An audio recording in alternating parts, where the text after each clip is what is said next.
حضرت ابو ہریرہ رضی اللہ تعالیٰ عنہ فرماتے ہیں کہ ایمان کے 70 سے زائد شعبے ہیں، ایمان کے 70 سے زائد حصے ہیں۔ ان سب میں سے افضل ترین کون سا ہے؟ قول لا الہ الا اللہ، کہ لا الہ الا اللہ کا زبان سے اقرار کرنا اور دل سے اس کی تصدیق کرنا، جسے توحید کہا جاتا ہے۔ اور ایمان کا سب سے ادنا درجہ اماطۃ الاذی عن الطریق، راستے سے تکلیف دہ چیز کو اٹھانا۔ حدیث کے ان دو اجزاء کے اوپر گزشتہ 2 جمعے میں نے مفصلاً تفصیل بیان کی تھی۔ اللہ تبارک و تعالی ہمیں اس پر عمل کرنے کی توفیق عطا فرمائے۔ اسی حدیث کا آخری ٹکڑا، آخری حصہ، حضور نبی کریم صلی اللہ علیہ وسلم فرماتے ہیں وَالْحَيَاءُ شُعْبَةٌ مِّنَ الْإِيمَانِ، حیا بھی ایمان کا حصہ ہے۔ اب غور کریں تھوڑا سا آپ اس حدیث کے اندر کہ حضور نبی کریم صلی اللہ علیہ وسلم نے ایمان کا اعلیٰ درجہ بھی بیان فرمایا، ایمان کا ادنا درجہ بھی بیان فرمایا، یعنی ایمان کی ابتدا اور انتہا دونوں کو بیان فرمایا۔ تو ابتدا اور انتہا بیان کرنے کا مطلب یہ تھا کہ ایمان کے جتنے حصے ہیں وہ ان کے درمیان ہیں۔ اس کے باوجود حضور نبی کریم صلی اللہ علیہ وسلم نے ایمان کا ایک حصہ جسے حضور صلی اللہ علیہ وسلم نے ہائی لائٹ کیا، وہ کون سا ہے؟ وَالْحَيَاءُ شُعْبَةٌ مِّنَ الْإِيمَانِ، کہ حیا بھی ایمان کا حصہ ہے۔ اب الگ طور پر بیان کرنے کا مقصد کیا ہے؟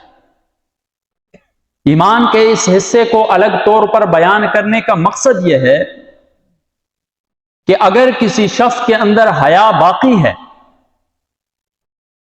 اگر کسی شخص نے حیا کا دامن تھاما ہوا ہے، تو جب تک حیا اس کے پاس باقی رہے گی، جب تک حیا کا دامن اس نے تھاما ہوا ہوگا، تب تک وہ خیر و بلائی کے اندر، تب تک وہ برائیوں کی طرف نہیں جائے گا، تب تک برائیاں خیر و مقدم اس کا نہیں کریں گی۔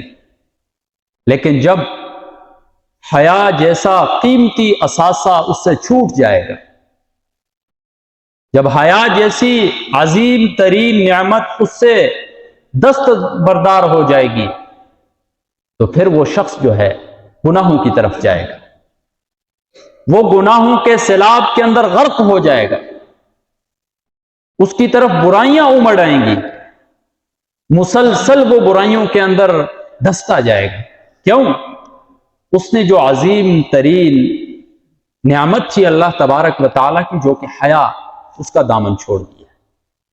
تو میرے بھائیوں، یہ حیا ایسی چیز ہے، ایسا روک تھام ہے، یہ ایسا ایک بریک ہے کہ جب تک انسان اس بریک کو لگاتا ہے، اس وقت تک انسان خیر و بلائی کے دائرے کے اندر رہتا ہے۔ جب تک انسان اس حیا کا دامن پکڑے رکھتا ہے، اس وقت تک وہ بھلائی کے ٹریک کے اوپر چل رہا ہوتا ہے۔ لیکن جب وہ اس حیا کو چھوڑ دیتا ہے تو گناہوں کے اندر مبتلا ہو جاتا ہے، گناہوں کے سیلاب اس کی طرف آنے لگتے ہیں، پے در پہ مشکلات اس کی طرف آنے لگتی ہیں، مسلسل مصیبتوں میں وہ گھس رہا ہوتا ہے۔ تو اس وجہ سے حضور نبی کریم صلی اللہ علیہ وسلم نے اس ایمان کے اس حصے کو الگ سے بیان فرمایا ہے۔ اور حضور صلی اللہ علیہ وسلم کی جو باتیں ہیں اس کے بارے میں قرآن مجید میں ہے، سورۃ النجم کی آیت ہے وَمَا يَنْطِقُ عَنِ الْهَوَىٰ إِنْ هُوَ إِلَّا وَحْيٌ يُوحَىٰ۔ حضور صلی اللہ علیہ وسلم کی جو باتیں ہیں، یہ محض حضور صلی اللہ علیہ وسلم کی باتیں نہیں ہوتی ہیں، یہ اللہ تبارک و تعالیٰ کی طرف سے ایک وحی ہوتی ہے۔ اللہ تبارک و تعالیٰ حضور صلی اللہ علیہ وسلم کے دل میں القاء کرتے ہیں یہ باتیں، اور حضور صلی اللہ علیہ وسلم اللہ تبارک و تعالیٰ کی القاء کی ہوئی باتوں کو اپنی زبان سے آگے اپنے الفاظ میں بیان کر رہے ہوتے ہیں۔ تو گویا کہ اللہ تبارک و تعالیٰ نے انسانوں کو زندگی گزارنے کا ایک اصول حضور نبی کریم صلی اللہ علیہ وسلم کی زبان سے بتا دیا۔ وہ کیا ہے؟ حیا ہے۔ اگر انسان حیا کو تھامے رکھے گا تو خیر و بلائی کے اندر رہے گا، ہمیشہ ہمیشہ کے لیے کامیاب رہے گا۔ اگر وہ حیا جیسی نعمت سے دستبردار ہو جائے گا، اسے چھوڑ دے گا، تو پھر وہ ہمیشہ ہمیشہ ناکام ہو جائے گا، ضرور وہ ناکامی اس کا خیر مقدم کریں گے۔ جس طرح حضور صلی اللہ علیہ وسلم کا ایک اور ارشاد ہے، فرمایا اذا لم تستحی فافعل ما شئت، جب تجھے حیا نہیں آتی تو پھر جو کچھ جی میں آتا ہے چاہے کر۔ کیا مطلب ہے اس کا؟ مطلب یہ ہے کہ جب انسان سے حیا چلی جاتی ہے، جب حیا انسان کے اندر نہیں رہتی ہے، تو پھر جو کچھ جی میں آتا ہے وہ کر ڈالتا ہے۔ پھر انسان اور حیوان اس میں فرق نہیں رہتا ہے، جو کام کتے بلی وغیرہ حیوانات کرتے ہیں وہی انسان کرنے لگ جاتا ہے۔ پھر کیوں؟ حیا کا مادہ اس کے اندر سے ختم ہو چکا ہے۔ حیا کس سے کہتے ہیں؟ حافظ ابن حجر عسقلانی رحمہ اللہ فرماتے ہیں کہ نامناسب بات کے اوپر انسان کے اندر ایسی کیفیت پیدا ہو جائے انسان کی طبیعت کے اندر کہ جو اسے نامناسب کام کرنے سے بھی روک دے۔ کوئی نامناسب کام ہے، ناجائز نہیں ہے، نامناسب کام ہے، لیکن انسان اگر اس کی طرف لپکتا ہے، اس کے کرنے کا ارادہ کرتا ہے، تو انسان کے اندر موجودہ جو مادہ اور کیفیت ہے وہ اسے واپس کھینچ لیتی ہے کہ یہ کام آپ نے نہیں کرنا ہے۔ یہ چیز حیا ہوتی ہے انسان کے اندر، جو اسے نامناسب کام کرنے سے بھی روکتی ہے۔ اور یہ حدیث کا جو چھوٹا سا ٹکڑا ہے کہ اذا لم تستحی فافعل ما شئت، بخاری شریف کی روایت ہے، بڑی بڑی زندگیاں اس سے تبدیل ہوئی، بہت زندگیوں کے اندر انقلاب آیا ہے۔ امام قعنبی بہت بڑے محدث گزرے ہیں، سیاہ ستہ بخاری، مسلم، ابو داود، ترمذی، یہ جو 6 کتابیں ہیں حدیث کی ہماری معتبر، ان کے جو مصنفین ہیں، ان کے جو لکھنے والے ہیں، ان کے یہ استاد گزرے ہیں امام قعنبی، اور امام ابو داود ان سے بہت سی احادیث روایت کرتے ہیں۔ ان کے حالات زندگی میں لکھا ہے کہ امام قعنبی شروع میں بڑے ایک بد کردار، لوفر، لفنگے جو ہوتے ہیں اس طرح کے یہ شخص تھے، ڈاکے ڈالنا، دوسروں کو کے اوپر جھگڑا کرنا، فساد پھیلانا، جو آج کل عموماً معاشرے میں جو لفنگے کرتے ہیں اس طرح کے کام میں مبتلا ہوتے تھے۔ تو امام شعبہ یہ ایک حدیث کے محدث ہیں، یہ ایک دفعہ گھوڑے کے اوپر سے سوار ہوئے جا رہے تھے، تو ان کی نظر پڑ گئی کہ مولوی جا رہا ہے، اس سے تھوڑا چھیڑ لیتے ہیں۔ تو جب یہ امام قعنبی ان کے پاس گئے، گھوڑے کو لگام سے پکڑا اور مذاقاً کہا کہ مجھے کوئی حدیث سناؤ۔ اس نے کہا یہ حدیث بیان کرنے کا موقع نہیں ہے، میں کہیں سفر پر جا رہا ہوں۔ انہوں نے کہا نہیں، آپ سنائیں گے مجھے حدیث۔ تو امام شعبہ کو یہ خطرہ لاحق ہوا کہ اگر میں اسے کوئی حدیث نہیں سناؤں گا تو یہ میرے ساتھ کوئی برائی کر ڈالے گا، لوفر لفنگا ہے، کچھ بھی کر سکتا ہے میرے ساتھ۔ اس نے کہا جب تک آپ حدیث مجھے نہیں سنائیں گے اس وقت تک میں آپ کی گھوڑے کی لگام نہیں چھوڑوں۔ مذاقاً کہہ رہے ہیں ابھی امام قعنبی۔ تو امام شعبہ نے اسے ایک حدیث سنائی کہ قال رسول اللہ صلی اللہ علیہ وسلم اذا لم تستحی فافعل ما شئت، کہ اللہ کے رسول صلی اللہ علیہ وسلم نے فرمایا جب تجھ میں حیا نہ ہو تو فافعل ما شئت، جو چاہے کرو۔ اب یہ جملے امام شعبہ کی زبان سے نکلنے تھے کہ امام قعنبی کے دل کی دنیا بدل گئی۔ پہلے وہ مذاق کر رہے تھے اور کہنے لگا کہ پہلے تو میں آپ سے مذاقاً کہہ رہا تھا، اپنا ہاتھ آگے کریں۔ ان کے ہاتھ کے اوپر توبہ کی، اور اللہ تبارک و تعالی نے اس چھوٹی سی حدیث کی وجہ سے ان کی زندگی کو بدل ڈالا۔ اتنے بڑے امام بنے، اتنے بڑے امام بنے کہ سیاہ ستہ کے مصنفین کے استاد بھی بن گئے۔ چھوٹی سی حدیث کے اوپر عمل کرنے کی وجہ سے اللہ تبارک و تعالی نے اتنا بڑا مقام عطا کیا۔ تو حیا ایسی چیز ہے میرا بھائی، جب تک حیا کا لگام ہمارے پاس ہوگا اس وقت تک ہم زندگی جب تک گزارتے رہیں گے خیر و بلائی کے اندر گزاریں گے، اور جس دن حیا کا لگام ہم سے چھوٹ گیا اس دن سے ہماری زندگی کے اندر بربادیاں شروع ہو جائیں گی، اس دن سے ہم خسارے کے اندر سٹارٹ لینا شروع کر دیں گے۔ اور حیا صرف عورتوں کے لیے نہیں ہے کہ صرف عورتوں ہی کے لیے حیا اسلام میں اتاری ہے، مردوں کو بھی حیا کا حکم دیا گیا ہے کہ مرد بھی حیا کرے۔ حضور نبی کریم صلی اللہ علیہ وسلم کے بارے میں آتا ہے کہ حضور صلی اللہ علیہ وسلم اتنے باحیات ہے، اتنے باحیات ہے کہ ایک کنواری دوشیزہ عورت کی جو حیا ہوتی ہے اس سے بھی زیادہ حضور نبی کریم صلی اللہ علیہ وسلم کی حیا تھی، اور اتنی حیا تھی کہ جب کوئی چیز ناپسند ہوتی تھی تو انکار نہیں کرتے تھے، انکار نہیں کرتے تھے اس کے اوپر، اتنی حیا تھی حضور نبی کریم صلی اللہ علیہ وسلم۔ مسلم شریف کی روایت ہے، حضور صلی اللہ علیہ وسلم ایک دفعہ مجلس میں بیٹھے ہیں، تو اتنے میں بیٹھے ہوئے ہیں، تھوڑا سا کپڑا پاؤں سے اٹھا ہوا ہے، پنڈلی نظر آ رہی ہے، سطر چھپا ہوا ہے، پنڈلی نظر آ رہی ہے، تو اتنے میں دروازے پر دستک ہوئی، کون؟ من الباب؟ تو آواز آئی کہ صدیق اکبر تشریف لائے، حضور صلی اللہ علیہ وسلم اسی حالت میں بیٹھے ہوئے ہیں۔ دوبارہ دستک ہوئی، دروازے پر کون ہے؟ فرمایا عمر فاروق۔ عمر فاروق تشریف لاتے ہیں اندر، حضور صلی اللہ علیہ وسلم اسی حالت میں بیٹھے ہوئے ہیں، پنڈلی سے کپڑا اٹھا ہوا ہے۔ تیسری مرتبہ دستک ہوئی دروازے پر، پوچھا گیا کون؟ فرمایا عثمان۔ حضور صلی اللہ علیہ وسلم سیدھے ہو کر بیٹھ گئے اور کپڑا اپنی پنڈلی کے اوپر کر دیا، اور حضرت عثمان اندر تشریف لائے۔ حضرت عائشہ رضی اللہ تعالی عنہا یہ منظر دیکھ رہی ہیں، کہنے لگی اللہ کے رسول عجیب ماجرا دیکھا میں نے، حضرت ابو بکر آتے ہیں آپ اسی حالت میں بیٹھے ہیں، حضرت عمر فاروق آتے ہیں آپ اسی حالت میں بیٹھے ہیں، لیکن جب حضرت عثمان رضی اللہ تعالی عنہ آتے ہیں تو آپ سیدھے ہو کر بیٹھ جاتے ہیں، آپ اپنی پنڈلی کو ڈھانپ لیتے ہیں۔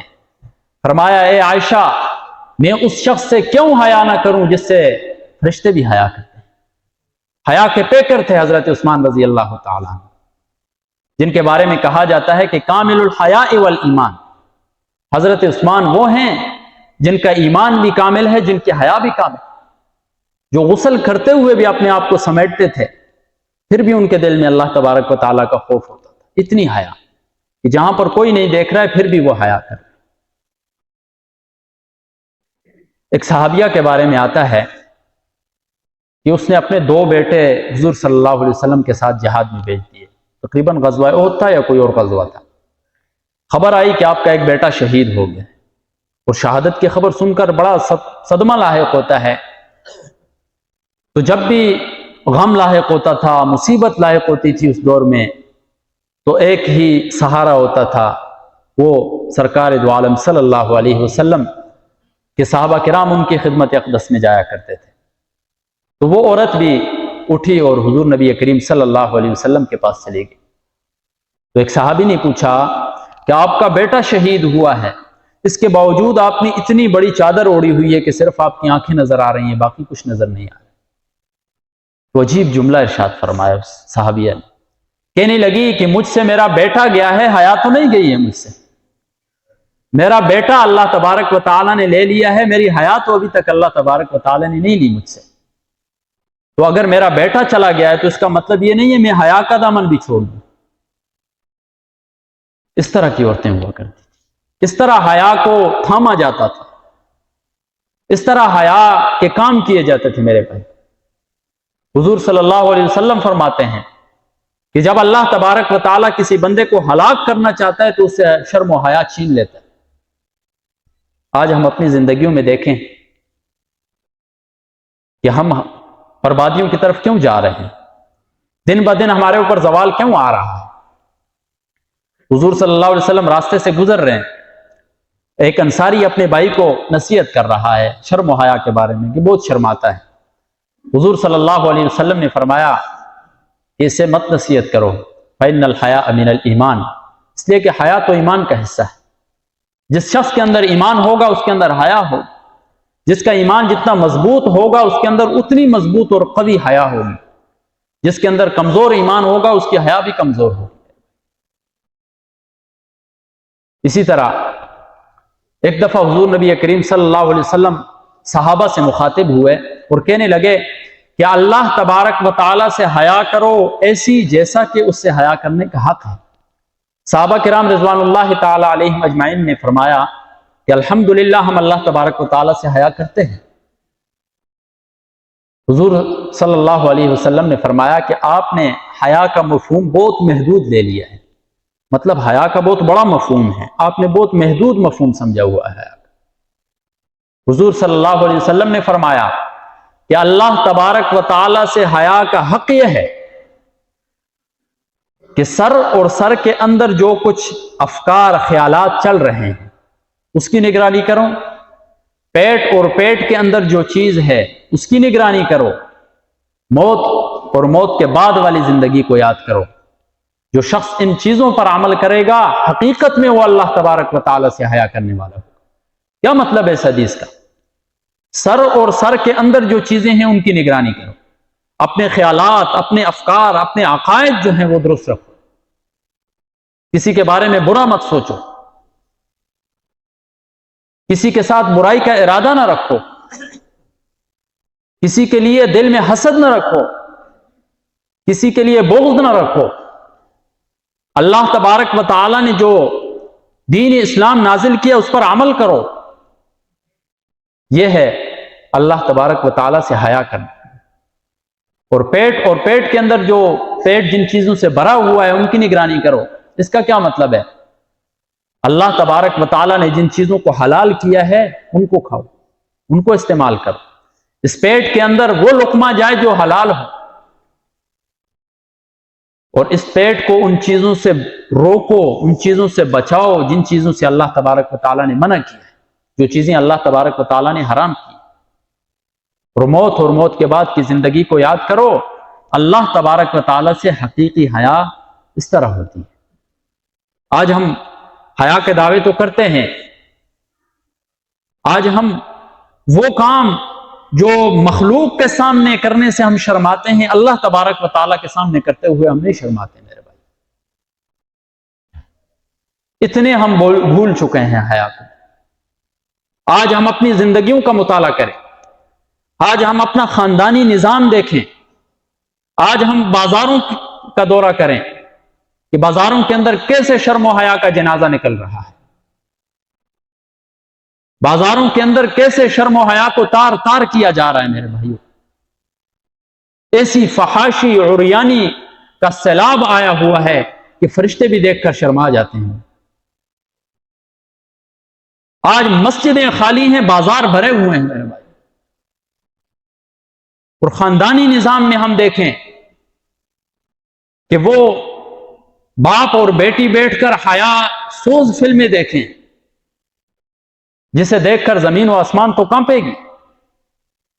اور جب بیٹا اور ماں بیٹھ کر نازیبہ گفتگو کریں جس سے حیا کو پار پار کر دیا جائے تو زمین نے تو کانپنا ہے۔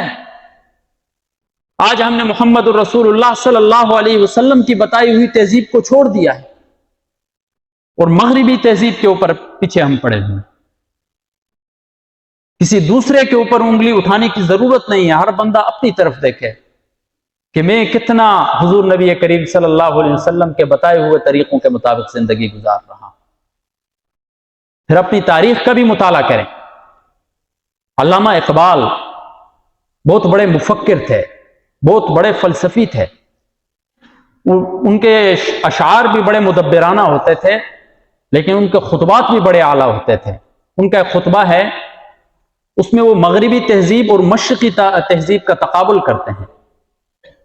کہتے ہیں کہ مشرقی تہذیب کا مغربی تہذیب کا ارتقاء تو ہے لیکن دوام نہیں ہے، اس نے ایک نہ ایک دن ضرور ختم ہونا ہے، اس کے اوپر زوال آنا ہے۔ کیوں؟ اس لیے کہ کوئی بھی تہذیب وہ ہمیشہ کے لیے تب ہوتی ہے جب اس کے اصول دائمی ہوں، اور مغربی تہذیب کے اصول دائمی نہیں ہیں۔ جب مغربی تہذیب نے ختم ہونا ہے تو ہم اس کے پیچھے پڑے ہوئے ہیں، ختم ہونے والی چیز کے پیچھے پڑے ہوئے ہیں، اور جو نہ ختم ہونے والی چیز ہے جس کے اصول دائمی ہیں، جو مشرقی تہذیب ہے، جو اللہ تبارک و تعالیٰ کے پیارے حبیب صلی اللہ علیہ وسلم نے اس قرآن کی شکل میں ہمیں بیان فرمائے ہوئے ہیں، جو دائمی ہماری تہذیب کے لیے اصول ہیں، جو حضور نبی کریم صلی اللہ علیہ وسلم نے اپنے اقوال، اپنے افعال کے ذریعے ہمیں تہذیب کے اصول دیے ہیں، ان کو ہم آج چھوڑ چکے ہیں۔ اور علامہ اقبال فرماتے ہیں کہ مشرقی مغربی تہذیب کے پاس اصول تو نہیں ہے، لیکن وہ ریسرچ اور اجتہاد کر رہے ہیں، جس کی وجہ سے آج وہ ارتقاء کی طرف چل رہے ہیں۔ آج دیکھیں کتنے مستشرقین جو حضور صلی اللہ علیہ وسلم کی زندگی کا مطالعہ کر رہے ہیں اور اسے اپنے لیے نمونہ بنا رہے ہیں، اور ہم مسلمان جس محمد الرسول اللہ کے امتی ہیں، ہم نے اس کے اقوال افعال کو چھوڑا ہوا ہے۔ اور فرماتے ہیں کہ وہ مشرقی تہذیب جس کے پاس دائمی اصول ہیں قرآن کی صورت میں، وہ مشرقی تہذیب دن بدن زوال کی طرف کیوں جا رہی ہے؟ اس لیے کہ اصول تو دائمی ہے لیکن ان کے پاس محنت نہیں ہے، ان کے پاس ریسرچ نہیں ہے، وہ سوچتے نہیں ہیں، بس دنیاوی رنگینیوں کو دیکھا اور ان کے پیچھے چل پڑتے ہیں۔ میرے بھائیوں، ہم نے اپنی ماضی کو دیکھنا ہوگا۔ فارابی کون تھا؟ جابر بن حیان کون تھا؟ ابن سینا کون تھا؟ ایک مسلمان تھا، ایک مشرقی تہذیب کی پیداوار تھی۔ تو ہم نے اپنی ماضی کو سامنے رکھ کر اپنے حال کا جائزہ لینا ہوگا اور اپنی مستقبل کا فیصلہ کرنا ہوگا، تب جا کر ہم اس زوال سے نکلیں گے اور ہم بلندیوں کی طرف جائیں گے۔ تو قرآن کہتا ہے یا ایھا الذین آمنوا قوا انفسکم واہلیکم نارا، اے مسلمانوں اپنے آپ کو بھی بچاؤ اور اپنی اولاد کو بھی بچاؤ۔ آج جس تہذیب کی طرف آپ کی اولاد جا رہی ہے، کل آپ کی بات یہ نہیں مانے گی، کل آپ اسے نہیں روک سکیں گے، لیکن پھر بھی آپ سے اس اولاد کے بارے میں پوچھا جائے گا۔ تو آپ اپنی اولاد کے سامنے بھی وہ اسباب پیدا کریں جو رسول اللہ صلی اللہ علیہ وسلم کے بتائی ہوئی چیزیں، ان اسباب کو، ان طرق کو ختم کریں جو مغربی تہذیب کے ہیں، تب جا کر آپ بھی اللہ تبارک و تعالیٰ کے فرما بردار بنیں گے اور آپ کی اولاد بھی فرما بردار بنے۔ اللہ تبارک و تعالیٰ سے دعا ہے کہ اللہ تبارک و تعالیٰ ہمیں شرم و حیا تھامنے کی توفیق عطا فرمائے، حضور نبی کریم صلی اللہ علیہ وسلم کے بتائے ہوئے طریقوں کے مطابق زندگی گزارنے کی توفیق عطا فرمائے۔ وآخر دعوانا ان الحمد للہ رب العالمین۔